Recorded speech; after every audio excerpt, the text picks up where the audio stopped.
I haven't posted in a long time because I've been woodshedding on this thing. Um, I'll try to be really concise about this. Uh, for those of you who've watched my other videos, you know I play five-string banjo and I play guitar, but with the high E string tuned down a step, which makes it like five-string banjo. Well, this is an electric bass, which, gosh, I built this thing back in the late 1980s. It's a six-string, but it's tuned like my guitar. In other words, so the top four strings are really like a five-string banjo.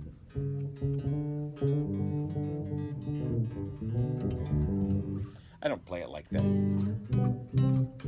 I don't think it sounds that good. But anyway, so it's tuned like that mainly because it helps me with fingerboard recognition. And then the low string is E, so it's E, A, D, G, B, D. So it's like a four-string bass, and then like a five-string banjo, but without the fifth string. So all that to say, don't be confused. The bottom four strings on this are just like an regular electric bass. And these middle three strings are just like electric guitar.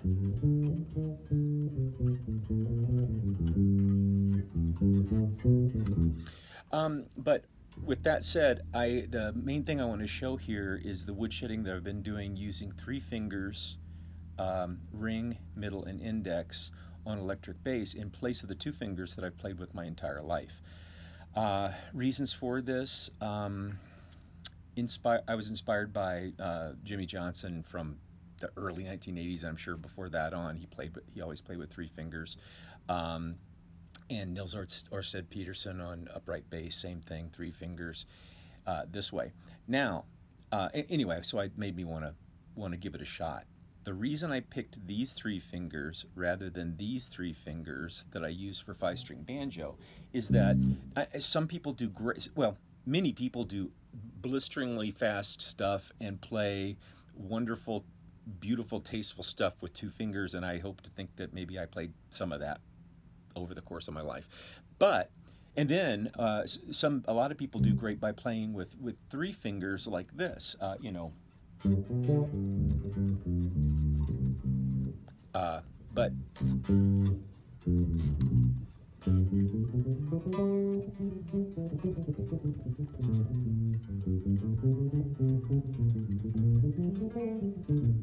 But the problem for me is that the tone doesn't work. My thumb is shaped considerably differently than these two fingers, and just the tone of the bite that I like to get with the tips of my fingers, it doesn't work playing the other way. The whole way that my hand is held just doesn't really work. Some people, great. So what I chose to do was adopt this three-finger approach, and I just I messed around with it for a little bit. This is about 3 months ago. I started messing around with it, and then I started seeing results from it, and then finally I hit a plateau where I felt as though I could convincingly commit to playing with these three and kind of jump completely away from playing with two. Okay. Yeah, it just works for me. The sound is right, etc. I'm about 75% of the way there. You'll hear inconsistency in the time in my playing, things like that. But I still feel like I'm going to keep it real and try to show where I am at this point in time. Here's the things that I worked on to start off with. To start off with, I couldn't even get my third finger into the other two with any consistency at all. The timing was bad, the tone was bad, the volume was bad, there was no control, etc., etc. So even playing something as simple as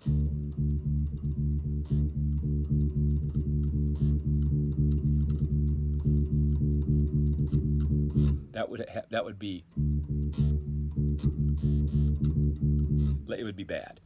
So I play in the worship band at my church, and so I found that I was just horrible the first few weeks that I tried to play like this. Then I thought, okay, I got to come up with a little, some examples.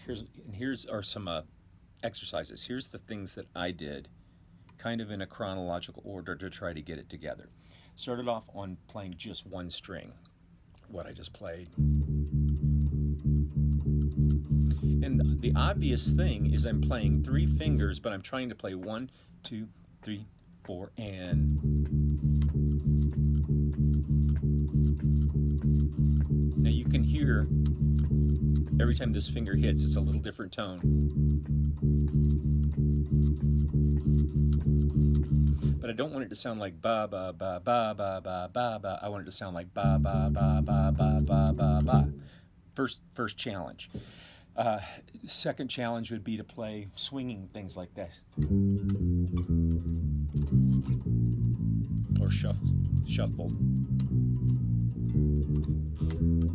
I forgot to mention, I'm always, or not all, nothing's ever always, but most of the time always, like almost always, I'm playing this pattern: ring, middle, index, ring, middle, index, ring, middle, index. I'm not playing like these 2 fingers dominantly and then this one just tossing in every once in a while. I'm using all 3 fingers with the same priority.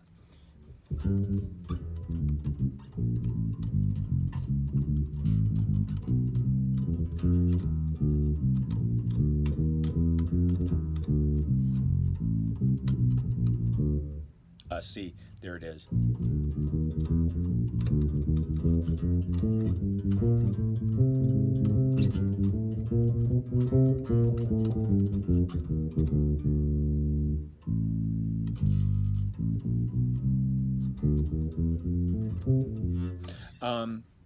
So anyway, and that was the idea behind that, was just to get myself to be able to play in a rhythm section, and you know, straight stuff and shuffly stuff and swingy stuff, and to be at least not sounding bad. Then I wanted to be able to become a little more proficient. So here's the real crux of what I want to share in this. I started off, I knew that the main problem was going to be, number 1, keeping 3 fingers capable of sounding like 4 consistent notes in a 4-note pattern. And in electric bass, being able to make my hand know when to drag to the next string, and when, in other words, when I'm going up,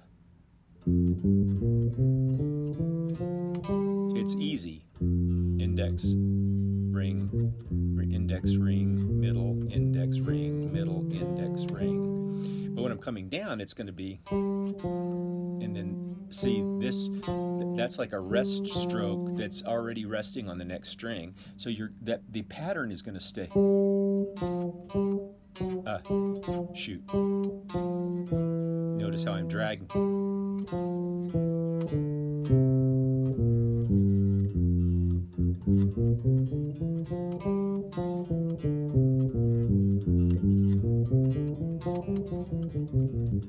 See how that works? In all these exercises I'm going to show you, that same principle applies. Going up, I'm picking basically everything. Coming down, I'm using the rest stroke or the drag to get to my next note. So here's the first one I did. I just played 2 notes per string.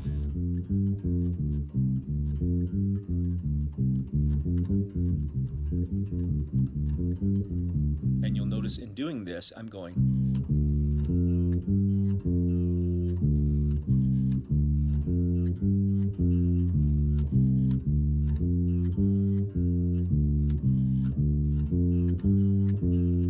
And you'll notice every time I drag back down, I'm dragging with a different finger. So this particular exercise is a great one to do to get your hand to start responding to those drags.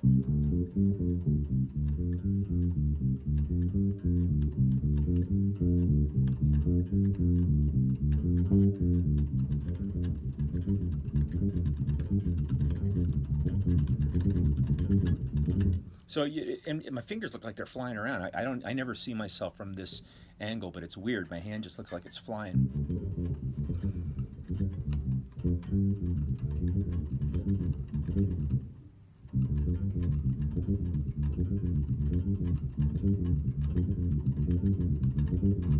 Yeah, weird looking. But my hand's very relaxed. I mean, if I was trying to do it with 2 fingers, my hand would tense all up and I'd be, trying to keep up with the notes. But this is just a very flowing kind of a...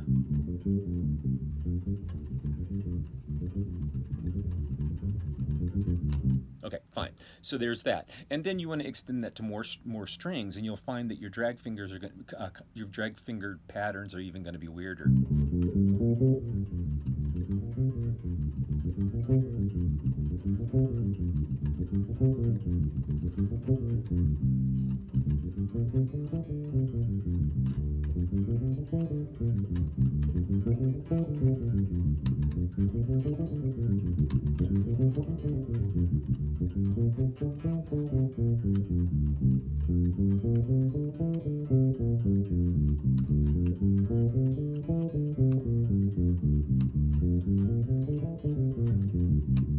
Okay.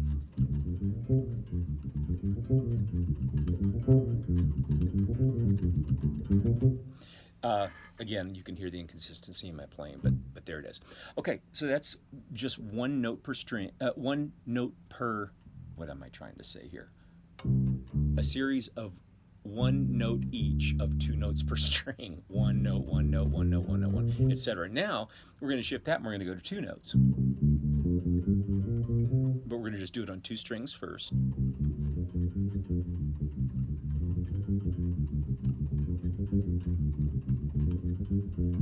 Again, the drag note's changing every time you go through that pattern.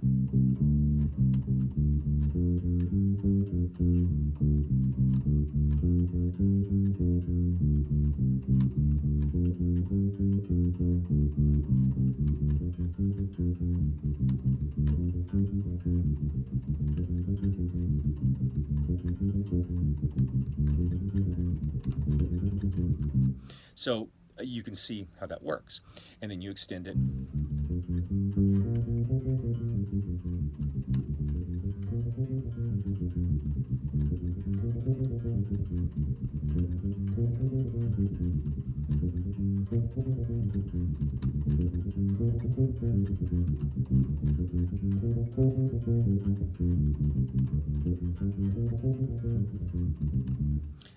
And then 4 strings or whatever you want to do. Then the next obvious thing is 4 notes per note. 4 notes, 4 strikes of the string per note. Let's just do 2 first.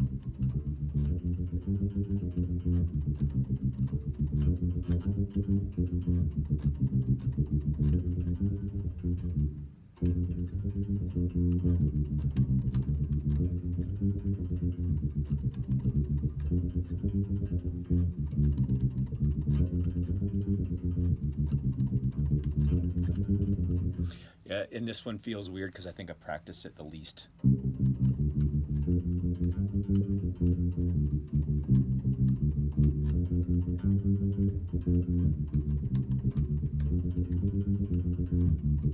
Here's what it looks like slow.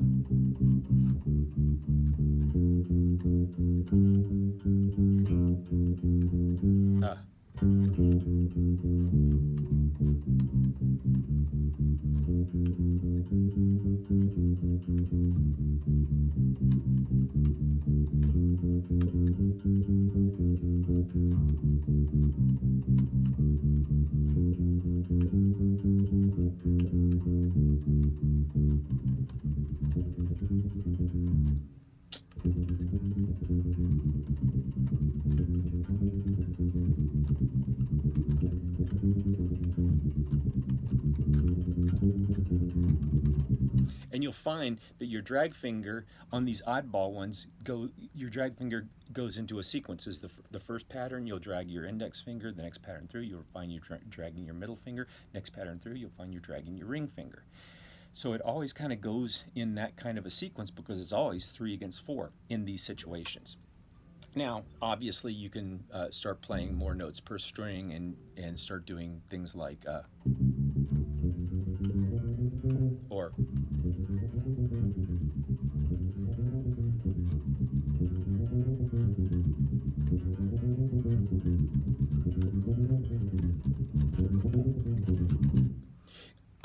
or even scale type patterns like the 4 up.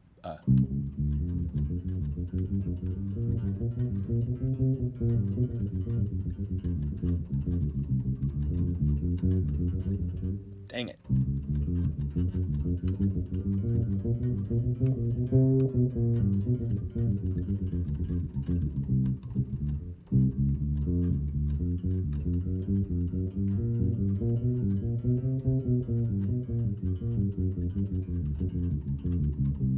And speaking of scale patterns, that pattern sounds like this. Or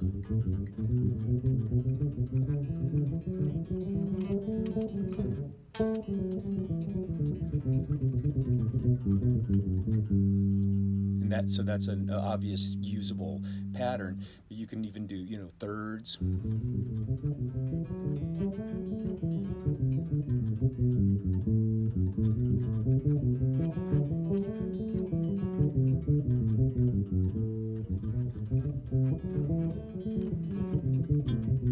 Really sloppy. That's embarrassing.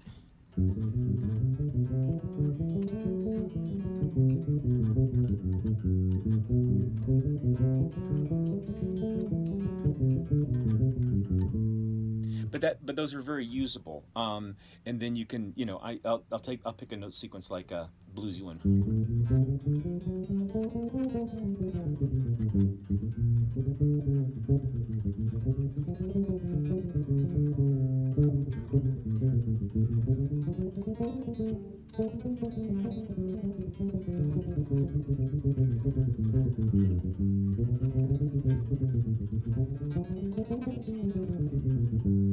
And because this one is 3 notes per string, it fits right into this thing.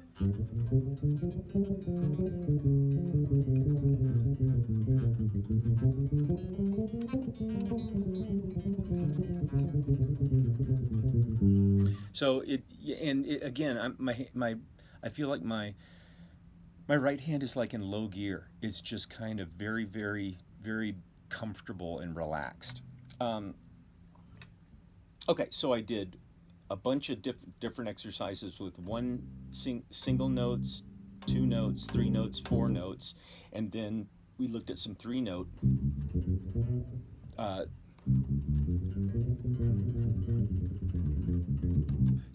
patterns.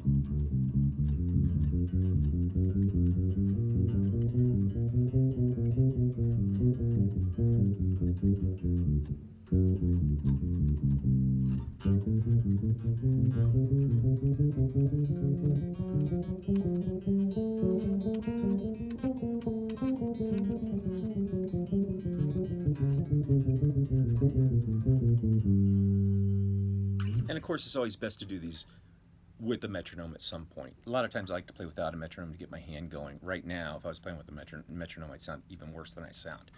But now, there are some standard single string exercises that most everybody does that are great because it keeps your fingers just on one string rather than jumping around all the time, like this one.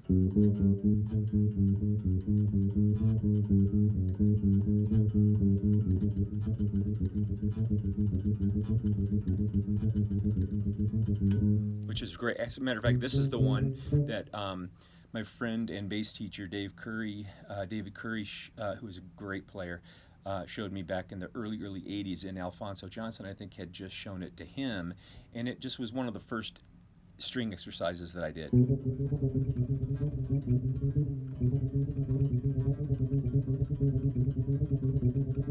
Of course, he was doing it with 2 fingers, as was Alphonso, and they were both playing fretless, and they could both do it way better than me.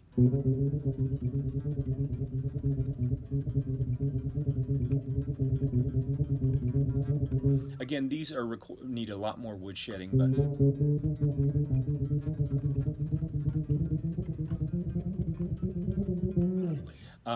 and there you go.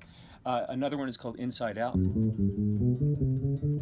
because you're going outside in or inside. Outside, inside, outside, inside, outside, inside, outside, inside.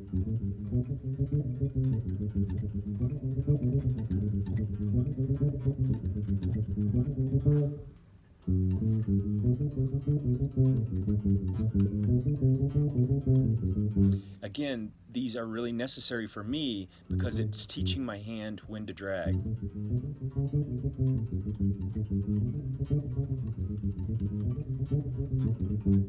Okay?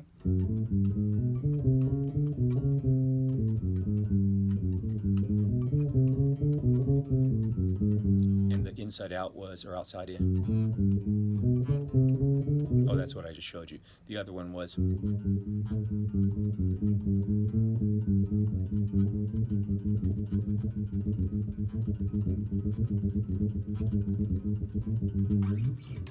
All right, I'm going to post another video, and it's going to focus just basically on the top 4 strings, and which means that bass players, that doesn't mean that you can't learn these same patterns. I can play them on 4-string bass as well, but this one's a little bit more high-end chordal harmony kind of related.